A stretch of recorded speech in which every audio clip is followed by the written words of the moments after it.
How you all doing, guys? Ben, I am really sorry to tell you that I'm the second teacher back to back to come up and do a speech here. So you're going to love this. I even have homework for you, so get your pen and piece of paper ready. Alright, so the first thing, guys, I want us all to do tonight, or I'll invite you to do, is to start sitting on the chair that you're actually sitting on. So I want you to relax yourself, uncross your arms. You can see everybody looking at me like this. Uncross your arm, across your legs, and put the soles of your feet as flat on the floor as you can. And we'll all just take a big deep breath in together. Here we go. That was for me, not you, but we started that. Alright, so the next thing I want you to do, I'm big into participation, so sorry, I'm going to warn you now, is anybody in the room who's ever struggled with self-belief, can you put your hand up for me? Like, I think what's so mad about that is, like, everyone in this room, no matter how successful we are or what we've done, put our hands straight up, and I should have had mine up. So when I started to prepare for tonight, I had to look back at my own journey with self-belief. And I would call it a battle, maybe not a journey.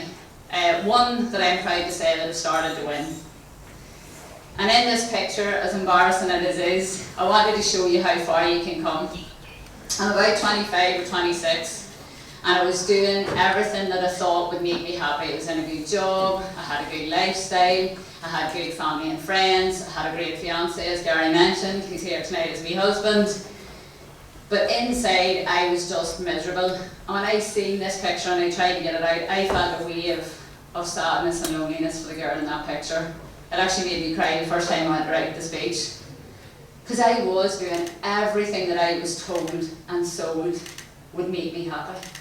I did it all, I got the job, I was getting married, doing everything, but I still didn't feel enough. But my message is to you tonight that you are enough sitting in the seat the way you are right now. And that's where I had to start my journey with self-belief, with self-acceptance. And Kim, you touched on that a little bit. Accepting who you are right now. So at 26, I set out on a personal development crusade. I was listening to all the books. I was going to every seminar that I could. And for me, there seemed to be kind of like two clear strategies for self-belief, or to actually get to where you wanted to be in personal development. On one side, we had self-loathing. The idea that you really had to suffer to achieve anything, you know, no pain, no gain. Get up at 4 AM or you're not up at all. And I tried that on and it didn't quite fit. I'd been doing it for long enough and I knew I couldn't sustain it anymore. But on the other side was self-love. The idea that if you love yourself first, everything else falls into place. And I tried that on and that definitely didn't fit. This is where I realised the story sounds like Goldilocks in the 3 areas of self-development. And just like Goldilocks, I found the one that was just right for me. Self-acceptance. I began to embrace the parts of myself that I had been pushing down in an effort to not be judged or disliked. For so long I had put my desire, and I'll say desire to fit in, over my inherent need to show up as my true, authentic, bossy, ambitious, funny, caring, exhausting / enthusiastic self.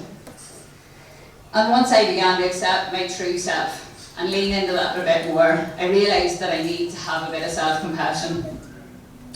And the concept of self-compassion to me was so alien that when somebody first tried to explain it to me, I honestly thought they were talking a different language. Like genuinely, they're like, Terry, you need to show yourself a bit more grace. Sorry, can you explain how you, Terry, stop talking to yourself like that? Can you turn this off? Like where do I start turning this inner monologue off? It's there all the time. Where do you even begin with that?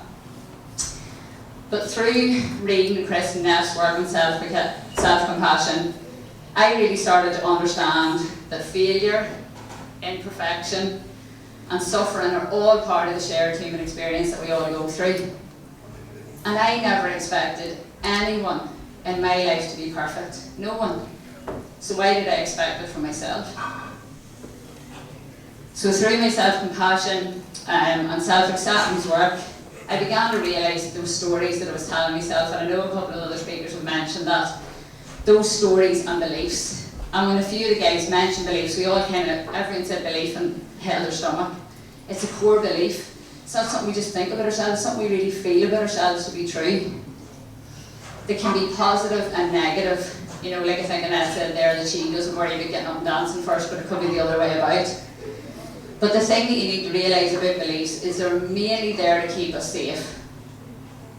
Not for us to be fulfilled, not for us to be really happy, for us to be safe. So we may have beliefs around school, and bear in mind the opposite of yours, I definitely wasn't smart. At P6, P7 and getting ready for the 11 plus, I decided that I was not smart. Wasn't doing well in the papers, and I totally disengaged from school. I was that girl in class that was late because I'd walked a long way around to get to the class. There's a girl here who can vouch for it. I was the one that went to the toilet as soon as I get the opportunity. If there was photocopying to be done, I was like, I'll go. Anything to get out of the classroom and go for a walk. And these beliefs and then my behaviours around that led me to feel that I really wasn't smart. It was a belief within me. And it was only when I went to study something that I was really interested in that I understood that this just wasn't the case. I went to study sports and exercise science, and I could understand scientific principles that I never thought I would be able to. I could remember copious amounts of information like that and reiterate them back to somebody else. And I even managed to get an assignment or two in on time, believe it or not. But still the belief was that I'm not smart, and that's still there. Just like Annette said, Geraldine, no time pops up to say, here, you're definitely not smart. And within that, what I want you to do is when Geraldine rears her ugly head, we all call her Geraldine for the purpose of this, Annette. I want you to ask yourself three things. Is it true? Is it kind? Or is it helpful? So there are three questions that I use all the time to make sure that I'm questioning those beliefs that we've maybe formed in primary school and taken with us the rest of our lives. Are they kind, are they helpful, or are they true? And I use these questions when I'm dealing with automatic negative thoughts, and I'm sure some of you have heard of automatic negative thoughts before. And they're the thoughts that run in our subconscious. We don't even realise we're doing it, but they're just running there all the time. And they can stop us from really enjoying and being in the present moment. So tonight I'm standing here, I want to connect with people, I want to enjoy it. I want to feel the love from everybody, but that wee automatic negative thought just decides to creep up from the belief and say, what are you doing standing up here, Terry? Who do you think you are? You're not smart enough to speak. Brian Candy probably thinks you're a dose, get off the stage. I'll tell you later. Thanks. Oh yeah, I'm nervous, Brian. But what I want you to do when those automatic negative thoughts go up again, or Geraldine's my mother's name, and that too, so that was I want you to say to yourself. You're going to laugh now, you're like, now she wants me to chant, but it does help. So automatic negative thoughts. So I want you to say So I want you to observe the thought first of all. And what I like to do is almost like take it out of my body and place it beside me. So out comes the thought, and put it there where I can observe it properly, because it's not who I am. That thought is not who I am, it's just what I'm thinking in this moment about myself. So I observe it first, acknowledge it second, okay, I'm not feeling great about myself here, I need to do something about this. And then try and move on and deal with it maybe at a later stage. So if those feelings are circuiting in your head. And lastly, if you've done that, if you've started to accept yourself a wee bit and show yourself some self-compassion, you've re-evaluated your core beliefs and you're trying to move on from them, what can you do next? And this is something that I'm so passionate about and I get really excited about it, so I am going to try and not get in too deep with it, but it's about our personal values. You aren't surprised there. So if like 25-year-old Terry, you are feeling like shit, it's the only way I can describe it, worthless, low, not having any value, why would anyone want to be my friend, why do these people employ me, why is my husband engaged to me? He's asking that now, right enough, but the last thing you want to do is sit in that feeling. And like, why would you? Anyone that's felt like that knows the last thing you want to do is sit there and listen to yourself or feel it. Never mind listen, feel it in your body. It's a belief, I feel like shit, I feel I'm worthless. Nobody's going to tell me any different. That's why we get angry when someone says something nice about it, because we believe different. We try to do our way out of feeling. So we get up and we start researching and Googling top 10 tips to self-belief, how to build self-esteem. We download the books, we listen to the podcasts, we try and do our way out of it. And maybe if you research things, you get answers like meditate, journal, exercise, all are things which I truly believe in and will help you, and I do myself. But if you are just adding these tasks on to an already never-ending checklist of shit you are supposed to be doing to feel better, we're missing the whole point. And I see this with women I work with. I have to meditate and then I have to do my breath work. Right, well if it's putting you under pressure and you can't be in the minute, it's not really truly helping us. So my challenge to you would be, is take the time to think about what you really want.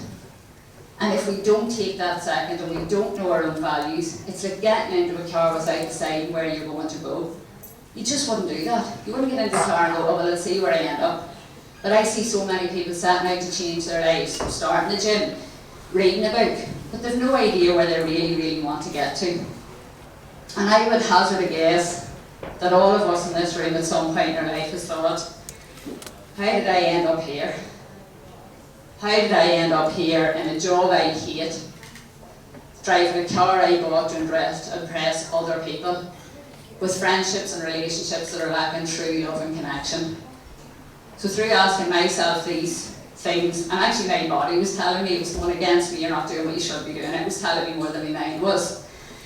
But learning that freedom is a real value to me means that I know I have to work for myself, because trying to pin me down is like whack-a-mole. I hate it, it's like itching powder. I need to work for myself, I need to go at my own pace. Learning that authenticity is such a value for me means that I have stopped sacrificing true connection and love to fit in. And it's the best thing in the world. Learning that family is a value to me, like Ben, means that I spend time every week with my wee men, my extended family, and it is one of the most important things to me. But I only know to do that now because it's the value. And knowing that kindness and acts of service is a value to me means that I have spent and will spend my life trying to add value anywhere I can. So I want to ask you tonight, what are your values? What does happiness look and feel, because you'll feel it, what does it look and feel like to you? And what do you need to change about your life to live more in alignment with them? So I'm going to finish tonight by giving you some homework. I'm going to be watching you because I know you don't want to do it then. I want you before you leave tonight to try and start accepting yourself as you truly are. Not who you think you're going to be when you lose a bit of weight. Not who you think you're going to be when you read that next book. Who you are right now. All the gory bits, all the bits that you don't like about yourself, try and accept it and lean into it and show yourself some compassion. Reevaluate your core beliefs, because as we said, you might have them from P4, P5, whatever. Reevaluate them, check the stories you're telling yourself. Are they true? Are they kind? Are they helpful? And find out what your values are. No one else's. Not your families, not your friends, not your societies, not cultures, what yours are. And live your life unapologetically in line with them. And hopefully if you try some of these like me, you'll be able to make the rest of your life the best of your life. And you're